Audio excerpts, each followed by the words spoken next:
Yo, what's up again there, guys? Brian here, the Three Topics Gamer here to give you another episode of my weekly Q&A where I answer a series of questions that have been sent to me over the past week. This episode was relatively basic. I got five questions for this particular episode, and I think there were a couple others I was able to answer in the comment section of the last video. So before I start, like always, if you do happen to enjoy this video by the end, please do not forget to like, share, and subscribe to keep track of me on all my future videos. And also, do not forget that I am streaming on Twitch every Wednesday and Thursday between 1 p.m. to 4 p.m. Pacific Standard Time. So, starting off with the first question coming from Zach Tarf, you want to know, was there anything in any game that broke my suspension of disbelief? For some, it was when Chris was fighting Wesker in a volcano. Yeah, let's see.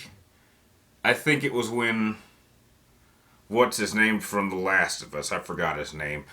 Got impaled. I think I've spoken about this before. I mean, for a game like The Last of Us that's supposed to be so realistic, when that dude got impaled, I knew he was dead. I knew he was dead. I think I spoke in depth. I actually showed that scene to my doctor when I got my yearly checkup, and I said, how long would this guy have to live, and what would you need to do to repair an injury like that? I was like, he was telling me, an injury like that, that dude's dead probably within 30 minutes. So unless Ellie is some sort of surgeon, Joel is dead. So pretty much everything from that point on was like a dream or didn't happen, because there's no logistical way Joel could have survived something like that. So as far as I'm concerned, past that point, The Last of Us ended when Joel got impaled. Therefore, the ending doesn't happen, and whatever happens in the sequel, which I don't even care about, none of that happens because Joel dies right there. That was the moment where the game broke me. I was like, can't buy it. I mean, there'd been a lot of dumb stuff that had happened up to that point, but that broke the camel's back. So, yeah, that's a moment. Next question comes from Least Like Critic 75. You want to know, with Uncharted coming out, which I will not be seeing and will be avoiding like the plague, are there other game franchises I would like to see on the big screen? No. Don't need them. We've never needed them. Even some of the good ones that I really like, I do not think they need to be big screen movies. I just don't think it's a good transition, and I don't see a point.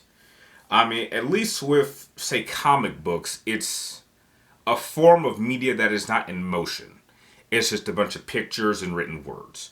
That can transition over to, I'd say, film quite well.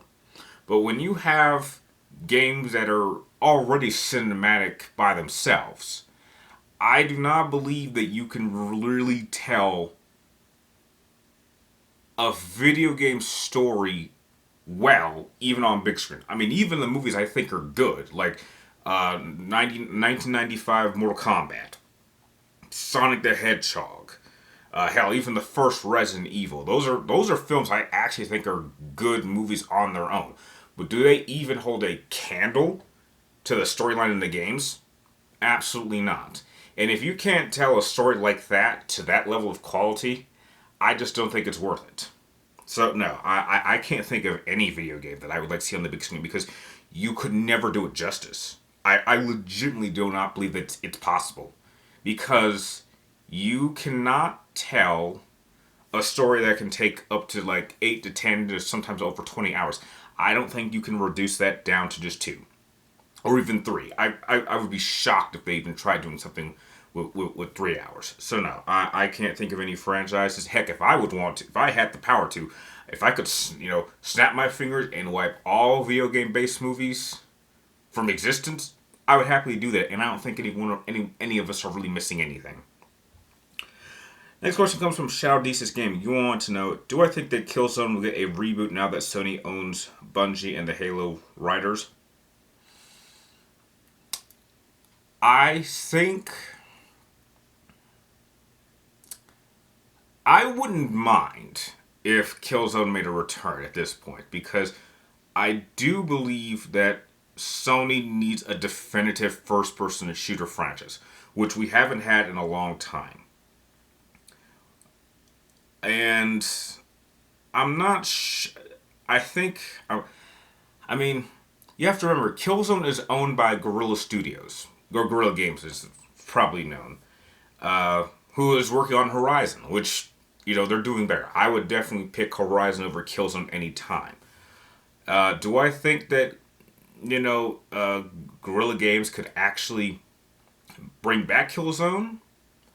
I think it's possible. I'm a firm believer that when it comes to studios like that, I don't think that they should ever focus on just one game. I think they should kind of jump between multiple games. So it would be nice if Guerrilla Games had been working on Horizon, and then they'll work on another game, and then when that game is done, then do like a third Horizon, like at the end of this PlayStation cycle. I'm a firm believer that they could pull that off. But I wouldn't mind if for it to come back. I think enough time has passed. I think you could definitely reboot it.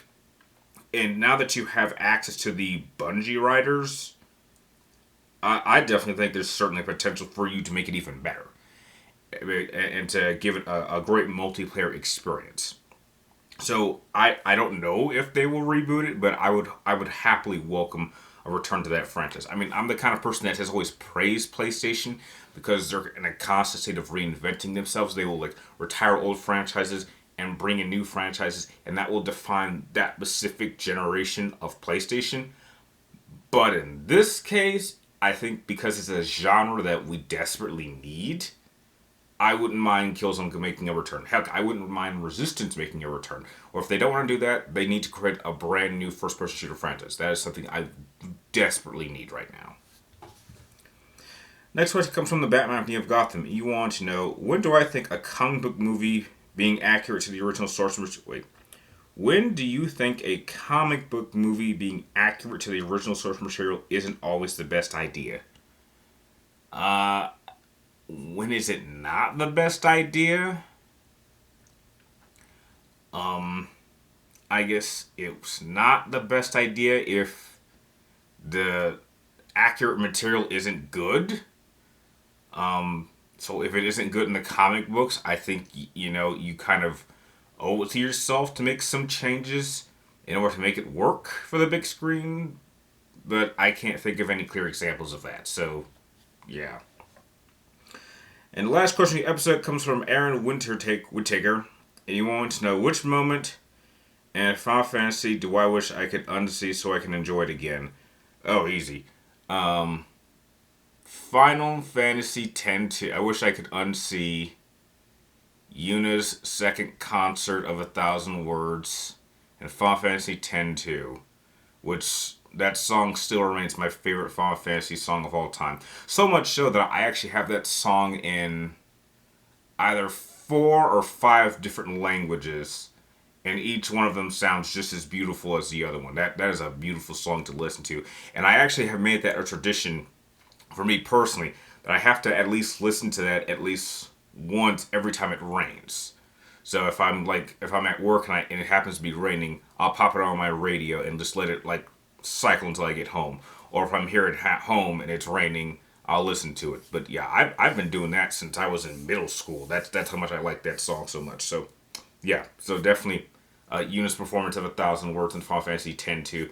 That's something I wish I could unsee and rewatch it again so I could enjoy it. And that does it for this episode of the People's Questions. I want to thank everyone who happened to send in your questions.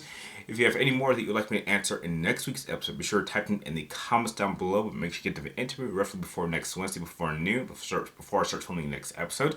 And like always, thank you guys for watching. You're awesome, and I will catch you all next time.